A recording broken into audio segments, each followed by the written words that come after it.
Raoul? I don't know anyone by that name. The truth, Akira? No, really. It's the truth. It's just... some of the other thieves managed to evolve their personas. A third awakening. I always wondered if I could do the same with Arsène and Satnael. But fusions work differently for me. I was forced to sacrifice Arsène the moment I stepped into that place to understand the process. After that, I could just buy them back. It wasn't exactly the bond-driven evolution the others experienced. It was much more clinical. The Velvet Room Master explained the concept of fusion to me, but paying for a persona is a foreign concept. He simply returns the ones I've gathered whenever I visit. I guess the rules have changed. Why is Igor handling the compendium? That's Lavenza's job. Lavenza, her status is complicated in this reality. Really? Didn't you say her butterfly was guiding you? Apparently, that's only half of her. Morgana theorizes that history is repeating itself and that she's been split again. I've been encouraged to find her other half, but I have enough on my plate without adding butterfly hunting to the list. I might be able to help with that. The Velvet Room is closed to me now. No matter how hard I try to summon the door, it doesn't answer. But I've been dreaming of a butterfly. You have? Tell me more. Not now. And, Goro, I don't want to pressure you, but what if my own dreams are distorted? What if this Raoul is actually my shadow? Can't you check? You have some nerve. Are you really that unfazed by the idea of me exploring your psyche? I have nothing to hide. I just want you to be safe. And I'm curious, or more like confused. You can just say desperate. And give you the satisfaction? No thanks. I'll see what I can do, but Ryuji comes first. You think you can handle this, cognitive me, and save Ryuji at the same time? What a stupid question. The only reason I was delayed last time was Wakaba Ishiki's mother complex. She, of all people, should know I can hold my own in the cognitive world better than anyone. I may have to remind her that she wasn't always this sentimental, and she doesn't need to start now.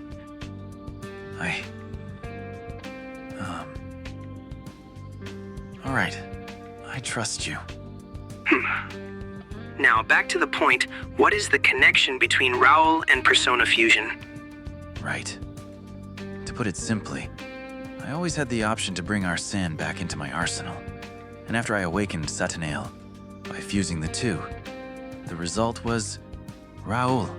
He looked formidable, powerful, and also pretty hot, though that's irrelevant. But I never went through with it. Interesting. And why would you pass up such an opportunity for power? Well, I mean, Satnael was badass. Have you seen the size of that thing? As a matter of fact, I haven't. How big was it? Oh, it was huge. You would have been left open-mouthed.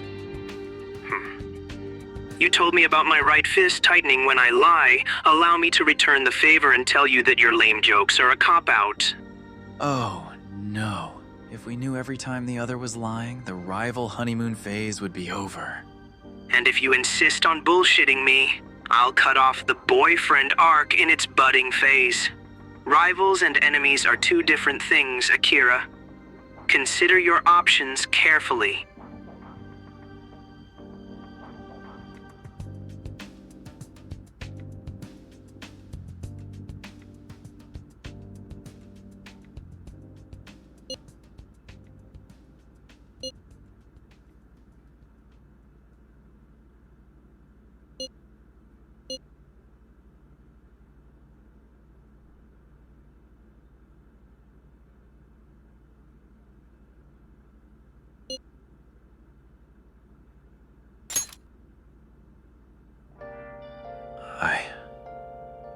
I never liked fusions much. I only did them to satisfy Justine and Caroline's tests. paying to bring Arsène back, just to put him under the guillotine again. It felt wrong. I see. Sounds like a satisfactory enough explanation. Apologies for the childish question, but does fusing your personas hurt you in any way? You say you're able to perform them. Why don't you find out? Fair enough. You know, I believe in you too. This honest version of you, however sentimental, is much more enticing than the charade you played before.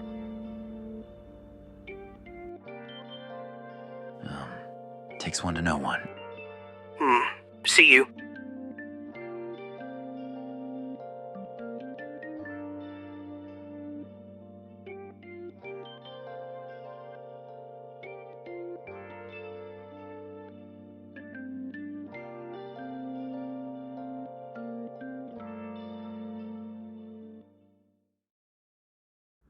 How's it going, Moon Boy? I'm fine. Is there nothing better you could do than listen to every moment of my time with Akira? It's not every moment. It was peak fanfic material. A piece of the moon, seriously? And he gave you a star? It's hard to believe you guys are actually assholes. If only you could spread this sickly sweet love to more than just your doomed relationship. I'm actually trying my best, little shit.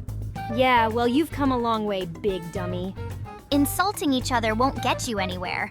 I know it's become trendy with Goro as our new leader, but we're classier than that, don't you think? Your new leader. Whatever. Let's talk Joker trouble. Raoul, was it? Not Fakira. And he pretends he doesn't have anything to do with Akira?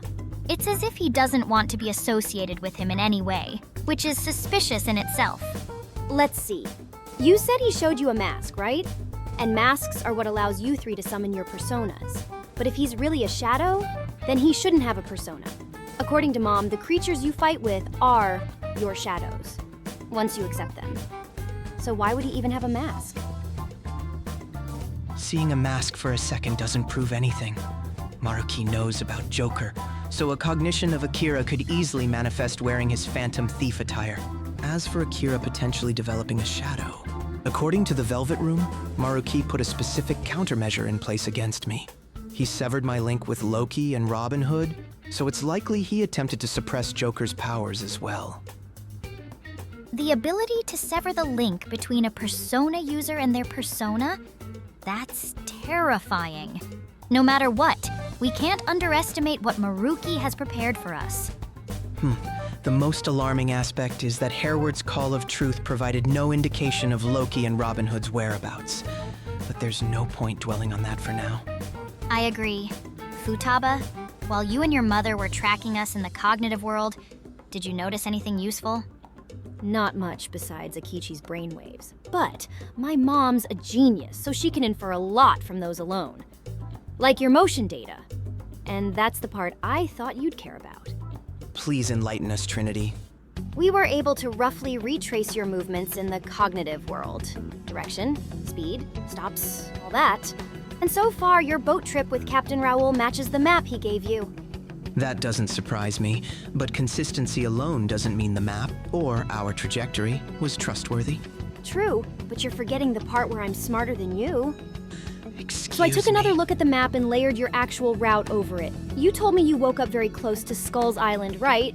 Well, your trajectory didn't match my earlier calculations at all. I cross-checked everything. Mom's data, your report, real-world topology. I narrowed it down until all localization pings stacked up and ta-da! Wait, that name? Mona's Island? That's nowhere near Japan. That's in the Caribbean. Aye. You said something about a door in Ryuji's cognitive room, right? It didn't just move you a few miles, it threw you to the other side of the world. Raoul mentioned that island to me on the ship. Supposedly, Captain Kidd, the origin of Ryuji's persona, hid his treasures there. Rumor has it that it was a pirate hideout. Looks like Ryuji's been dreaming of the Caribbean all this time, the lucky bastard. Coconuts, rum, palm trees. You'd better pack sunscreen. My outfit provides full coverage. You can't take the top half off to tan a little? Let's stay on track, shall we?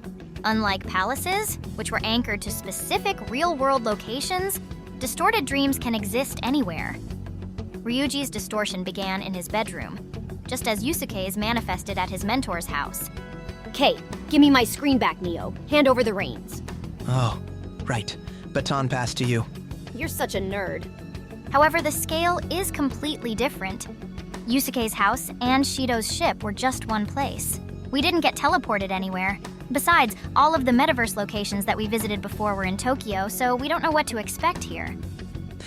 You guys never tried entering the metaverse while you were in Hawaii? I've wondered about that myself. I've never left Japan. I wasn't allowed to go with them. I never left Japan either. I don't remember. I have memories of going to Hawaii and of being sad that I didn't go, and of greeting Akira wearing a hula collar at the front door. Which is which? Stay tuned to find out in the next episode of I've Lived Two Lives and Hang Out with a Serial Killer. Knowing the group, it probably didn't even occur to them. They were abroad to have fun. How fortunate, while I was having fun with Shujin's principal. You mean Kobayakawa? Ow, my head. This isn't the time for that discussion. Right. What does your mother think of this, Futaba? She says it makes sense. A dream can anchor itself to a far-off real-world location if it's meaningful to the dreamer. Dreams don't care about geography. They care about symbolism. Yusuke's rebellion against the truth was directed at his childhood trauma and his mentor. But Ryuji might be angry at or afraid of the entire system. To escape Kamoshida's abuse and the pressure of his peers, he may appreciate exiling himself and his mother somewhere unreachable, a place where he can be whoever he wants. For example, a phantom thief in the metaverse. Or, thanks to Maruki's rewriting, a cognitive pirate island full of treasure. He's subconsciously grieving the loss of your vigilante group just as much as he's mourning his freedom. You got all that just from the location of his dream? Intuition. More like projection and educated guessing, but sure. So what's the next move? As frustrating as it is, Raoul may have been leading us to Skull's Island after all. But we need absolute certainty before we board that ship again. That tentacled creature could have been a trap set by Raoul and Maruki, not a defense mechanism from Ryuji like he claimed. Agreed. Futaba, can you show me the real-world topology? Already on it. Here's where you woke up. Here's where you re-emerged after the teleport. Right, that bright pier with the golden sky. I thought it was part of Ryuji's island, but we passed through it and went straight to that shady ship. There are several surrounding islands. An archipelago. Raoul mentioned an ancient authoritarian kingdom. I wonder if that's a separate location, or just a concept. Apparently, I'm meant to rule it. Ryuji seriously needs therapy, like real therapy. Don't we all? Ugh. What about this formation here? The snake-like pattern between Mona's island and the neighboring one. Let me zoom in. Huh. You're right. Let me compare it to Raoul's map. Raoul did say there were two ways to reach Skull's Island, a direct route and a longer, more convoluted one. And we insisted on taking the shortest path. Backtracking now would make us look like fools, and give him far too much credit for my taste. Still, I have to admit, everything he's told us so far has held some truth. Ryuji's distortion wasn't at Shujin, yet he let us see it for ourselves. He provided us with a ship, no matter how shady. And he warned us about the illusions too. He could have remained silent and let us believe that it was all real. I really don't understand his motivations. Indeed, nothing that attacked us was real, and we reacted exactly how the illusion wanted us to. I've replayed that encounter with the monster in my head all day, and it was my fault. I gave the order to attack. All it did was reinforce the illusion. My temper got the better of me. That won't happen again. Whoa. Are you feeling all right? That's not something I expected to hear from you. Oh, that's definitely recorded. Please don't. Nope, too good. It was my fault. I gave the order to attack. It was my fault. It was my fault. It was my fault. You have way too much power in this reality. It's all right, Goro. Making mistakes is exactly what Maruki wants to erase from this world. owning them and not making any excuses. That's proof you're still yourself. But are you sure it was only an illusion? The creature did immobilize the ship. Even so, there were alternatives. Attacking was reflexive, out of habit. I should have analyzed it first. I didn't even try to gain insight from the entity behind the curtain. Besides, the hallucinations triggered by those tentacles were unequivocally just that. Hallucinations. They shouldn't have stopped us. Your heart rate and blood pressure were going crazy. We need your brain to save humanity, so yeah, it stopped you, because if Mom didn't wake you up on time, you might have gone bzzzt. The fact that Wakaba had to wake me up means my mind believed whatever lie it made up to keep me away. That's unacceptable. You can't really control your brain, Neo. Besides, you're an illusion too, remember? Not saying that you're acceptable, by the way. Thank you. I was afraid for a second that you were trying to comfort me. So, the question is, are we facing that thing again or taking the long route? I need time to decide. For now, Mona, we're leaving or we'll be late to meet Anne. I asked her to hang out so I could get more intel on Ryuji's recent behavior, since she's objective. Lady Anne isn't just an intel source. We're spending time with her because we like her! Relax. I can multitask.